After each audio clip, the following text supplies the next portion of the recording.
ole chỉ bài bút na cái sợi má khá đến lai mu na hiền nên cái ô bị bụi thế khá mình rồng đến bụi về sẽ là cái đủ đấy va không phải in lai mu na hiền lâu chuộc sẽ là hay cần term hi ở đây tổ đón lo va hết tiếng hun trà thế hi cần này tổ lâu mấy thế chú vàng chú nên lai mu na hiền mình lâu đến bụi ta sẽ là tin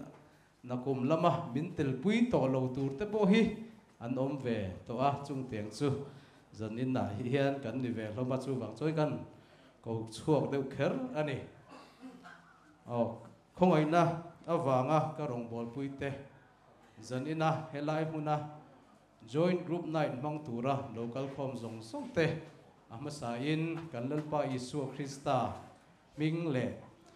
GKP ram hun pastor biel OB te ai o in hei lai ha ka thian ron ting chuak te ai o hian chi bai ka buk chewa helai huna hun mang tura min som ve hi kan lom em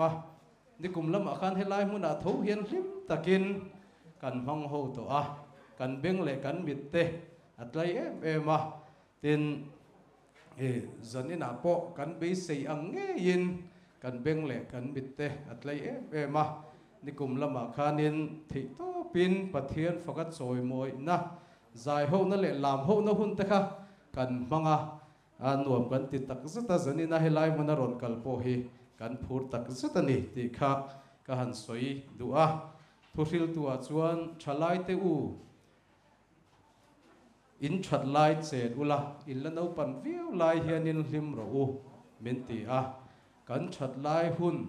kan wang lai ni hi arei don lawani ti helai thua chang hian kan hmu theya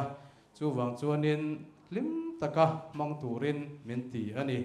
mang thiam te apiang hi awan nei te an ni me ani chu wang chuanin zanina hianin kan that lai hun hi lim taka pathian threng chunga mang turin ka cha du chewa zan in kan hun man tak te pokha le kan laman le zel tur te po hi chu tianga lim taka mang tur chuan du sakna ka hlan chu ani tin zanina hianin lom thu soi lo thei lo nin ka hria biel malak na a lo tlin theina na thei to in lo chuana te in pek na zong zong te awang khan lom thu kan soya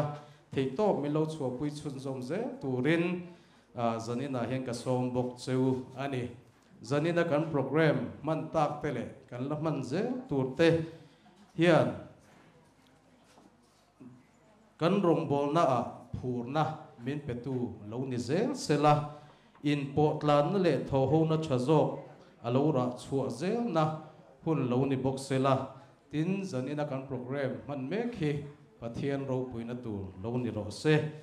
in rong bol le zel na tura du sakna ka hlan cheu ani kan lo me